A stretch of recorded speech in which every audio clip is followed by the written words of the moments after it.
Motivation alone isn't enough for anyone. I was a chronic people pleaser, and it's because saying yes felt easier than setting boundaries. Nobody tells you that healing isn't just about moving forward, it's about leaving things behind. The ugly truth is that change is lonely. Loneliness is not rejection, it's redirection. And this is the part where it gets really, really tricky. Welcome to the Upgrade with Elle. All right, you guys, I need to be honest with you about something. I love motivating people. I love inspiring people. I always have for my entire life. This is who I've been. And when I meet people, all I want to do is learn what drives them, what excites them, what lights them up? What do they want to go after? What makes them want more? And if I can help them, even in the smallest of ways, connect them with someone, help them brainstorm something or think through an idea, like that really fuels me. But here's something I've also learned in having some of those conversations. Motivation alone isn't enough for anyone. Motivation will get you started, but a lot of what we want to go after in our lives require growth. And growth requires something deeper. It requires change. It requires discomfort in facing parts of yourself that you'd rather just avoid. What's hard for people to understand about that is that they don't necessarily connect their goals and what they want to do with needing to grow, because growth isn't just about being inspired. It's about what happens after the inspiration fades. It's about you becoming who you need to be when no one else is watching you. And this is why I created the Upgrade with Elle, because I want to have the conversations that aren't easy. I want to have the ones that don't always feel good in the moment, but they're necessary. The ones that stretch you, the conversations and new ideas that challenge you, and the ones that force you to sit in the truth of where you are. Because real transformation, it's messy and it's uncomfortable and sometimes it's lonely. So I want to welcome you to my home in the space that I feel comfortable having these hard conversations. And welcome to the first hard conversation that we will have together. And there will be many more. Today I want to tackle something that I know intimately because I've had to live it, I've had to sit with it, and I've had to push through it. A lot of people think healing is just about growth. And yeah, like growth is a part of healing, but real healing, real inner work, it forces you to stop running. It makes you sit with the truth of not just what happened to you throughout your life, but how you responded, the outcomes that you accepted, the behaviors that you tolerated. Healing really forces you to take a hard look at your own ways and your own habits, your own patterns, and finally admit that this can't go with me into my future. It can't if I want to progress. It can't if I want to take that next step in my life. And real healing is sitting in the mess with no distractions, no pretending, just you and the reality of what shaped you.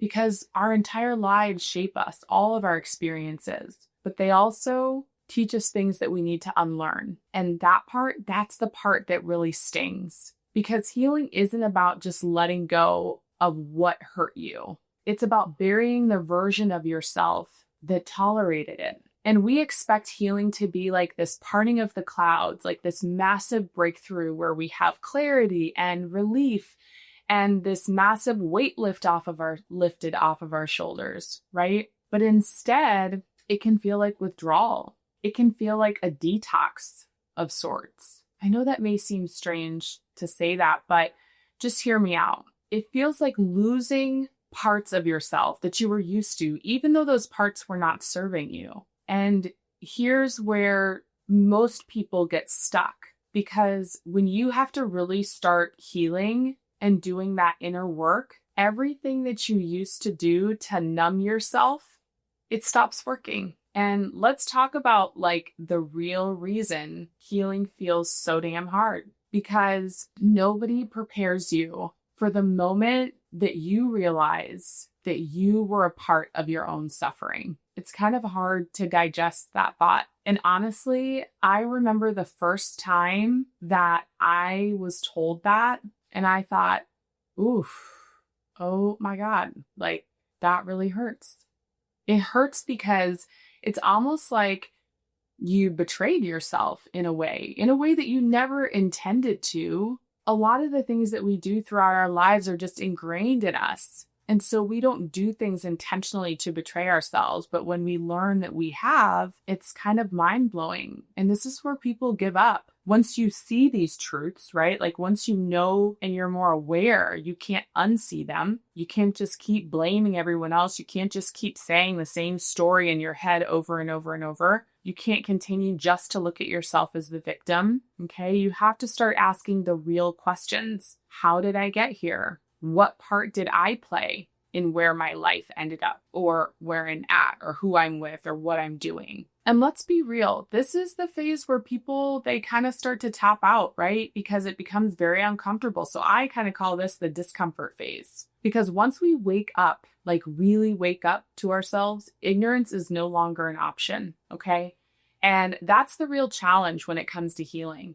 It's not just about losing people or losing an environment or a situation that you thought you'd always be in. It's losing the version of yourself that survived whatever level of dysfunction or whatever environment was not serving you. And when you decide to heal, you're not just walking away from situations, you're also walking away from patterns. And I want to talk about patterns because sometimes when we think about healing, we only think about like relationships, and it's not always just about relationships, because patterns can truly become our identity and we can need to heal from them. And let me just think about, like, for some of us, overworking is a pattern because we believed our worth was tied to how much we could produce. Or for some of us, it's people pleasing. I was a chronic people pleaser, and it's because saying yes felt easier than setting boundaries. There's also other things that we do, right? Like numbing out, going partying, drinking, smoking, whatever we use to kind of get outside of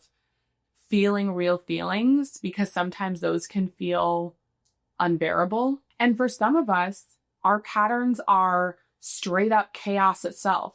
Because if we only knew dysfunction and chaos, then that is what we normalized. And thus peace, real peace, can feel unfamiliar, and even so much so that it can feel threatening. And the hardest part is when you start taking away distractions, and when you stop running, when you stop numbing out, when you stop ignoring, everything starts rising to the surface. And this is where it's like, real healing doesn't feel like healing in this moment. You're like, what is this? This is not supposed to feel like this. And it's actually a place where a lot of people start to panic. I did at one point, because nobody tells you this part.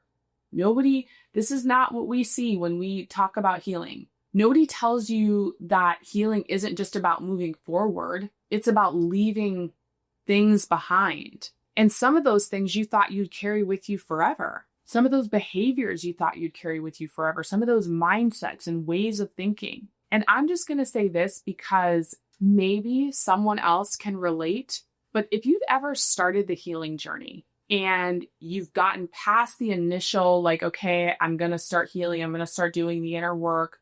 Okay, I feel a little uncomfortable, and you got through that. But then you get to a certain point where you stop and think, you know what? Forget this. Like, I know who I am, and I know how to operate in my old self. So I'm just going to put my blinders back on, and I'm just going to be who I was, and I'm going to push through and figure it out, because this healing journey is ridiculous. Like, it hurts, it's hard, it doesn't make sense, and I feel worse. And honestly, like, I get it. It sucks. Sometimes you might even think maybe I was happier before, but the truth is, no, you weren't. You were not. You were just distracted. And this is one of those mountains that you can't go around. You can think you can go around it, but let me tell you, not fully healing and doing inner work, that mountain is going to sit there and it's going to wait for you. And it will be there for years to come for you to actually build up the courage to go up and over.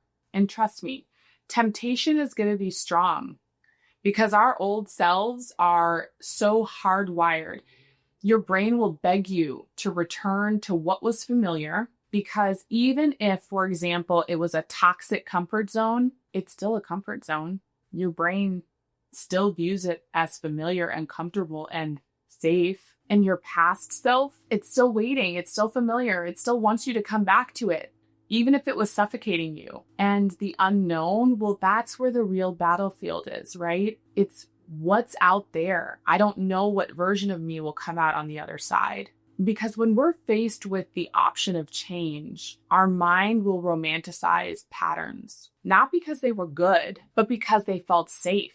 Playing small feels safer than stepping into your true potential. Overworking feels safer because rest makes you feel unproductive. People pleasing makes you feel safe because saying no or setting boundaries makes you feel guilty. Bottling up emotions and not sharing your truth about how you feel about something and being vulnerable makes you feel safer because vulnerability makes you feel exposed. And living in survival mode can be a liar to you because it can make you feel that you're safer because it's all that you knew, and because healing means facing everything that you've been running from. Do you see these patterns? Just be honest with yourself and ask yourself the necessary questions. And the real reason that people go back to who they were is not because they were happy. It's because of familiarity, and they know how to survive that version of themselves, even if it wasn't good for them, even if it was killing them. Well, the ugly truth is that change is lonely. And this is the part where it gets really, really tricky. Because when you start healing, you don't arrive at the new version of you right away. Like, it just doesn't happen overnight. You're in this really awkward phase, kind of like being in middle school, where you're in the middle, where you are in between who you were and who you're becoming. And this space, it feels disorienting. You don't know how to occupy this space because suddenly you're looking around like, I'm on this healing journey, but where the hell is everybody? Your old habits, well, they don't fit anymore. So you barely even know yourself. Your old mindsets don't fit anymore. And the people who benefited from the old version of you, well, they don't fit anymore either. So you are really in this very uncomfortable phase because the new people that will arrive in your life at some point, those people haven't even gotten there yet. So it can feel like a desert. And because you haven't fully grown into the person that you're becoming, you're kind of judging your scenario without the full picture, and you're stuck in the in-between. And this is where people turn back because this feels like abandonment. It feels like you're stranded. It's already hard enough to tap into the healing journey. It's already hard enough to do self-work, but now you're in the thick of it and you're looking around and you're freaking alone. Like, thanks, process. This is great. And the silence can feel unbearable. But hear me on this. It's not just about losing people, right? I don't want us to just hyper focus on that. That is a part of the process, but you are actually also losing the version of you that needed them. Certain people, right?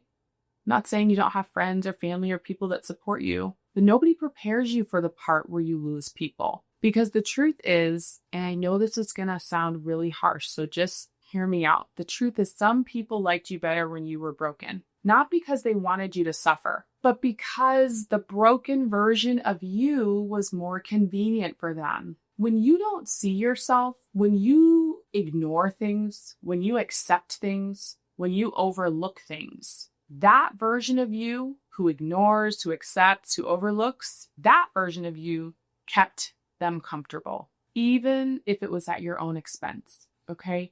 Even if it's at your own expense, that version kept people comfortable. It doesn't matter. You can't stay there. And the hardest part is that you didn't realize you were doing it. And quite frankly, neither did they. So you really can't even blame them because that's the only version of you they ever knew. That's the only version of you ever knew. But the moment you start healing, the moment you start seeing yourself, you cannot operate the same anymore. You can't.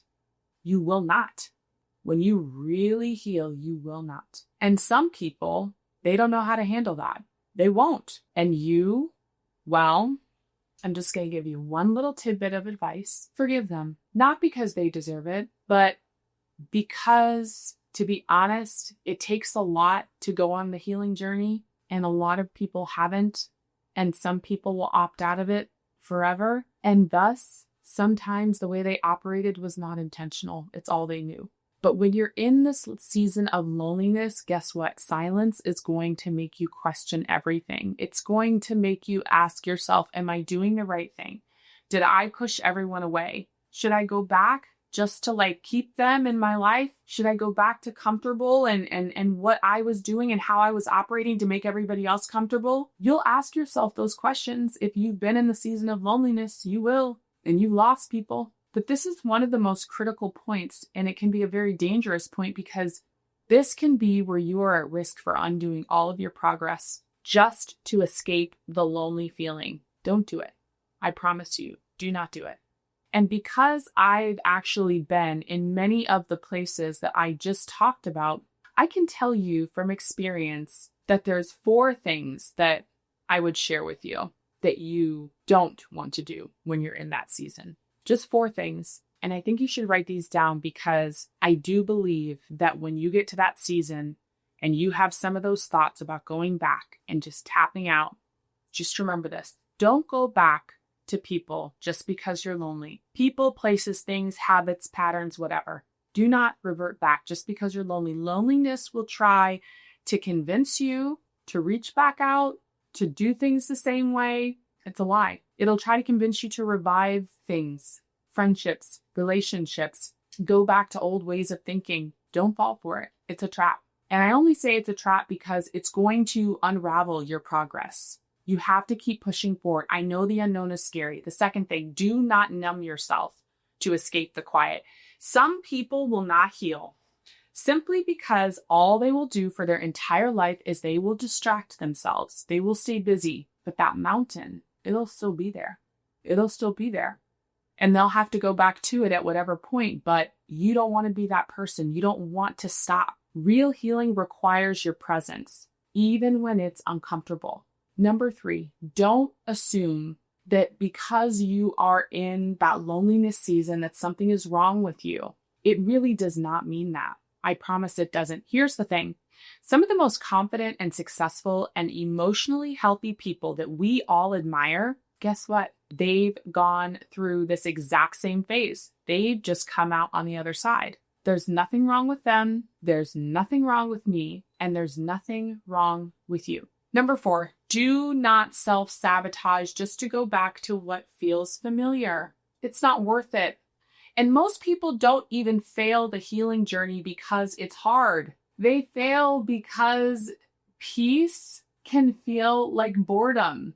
Because if they're used to chaos, when they get to peace, they're like, this doesn't feel right. It doesn't feel normal. Well, that's because you normalized something that was dysfunctional for a long time. And you'll start craving dysfunction because you used to call it home. And when I say dysfunction, I mean all types, right? The overworking, all of that, overworking, staying busy because you don't think rest is good and you prioritize overworking, people pleasing, doing all of the people pleasing, saying yes, not setting boundaries, all of that, making you feel guilty, the chaos, feeling safer than peace, all of that. Don't go back to it. Here's what I want you to do instead. When you get to this phase in your healing journey and you don't do those 4 things that I just mentioned, do these things.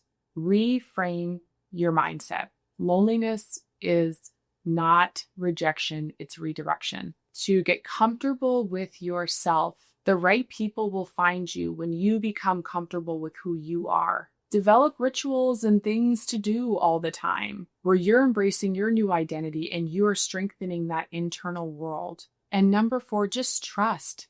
Trust that new people, new experiences, new things are on the way. Okay? Write those down, do those things. We cannot stay the same. We cannot keep repeating cycles. We cannot continue to betray ourselves. We have to upgrade. I want you to upgrade. So before I leave, I just want to remind you of 2 things. Okay? I always think about these things and I want to remind you of them. The first thing is the biggest risk is not failing. Some people think it is, but it's not. You want to know what the biggest risk is? Staying the same. Staying the same. You cannot stay the same. Number 2, you cannot change the past. But guess what you can do? You can decide the future. So upgrade accordingly. And listen, if you know anybody that would benefit from this, share it with them. Do them a favor. They want to upgrade too. They need to upgrade. Let's get to work.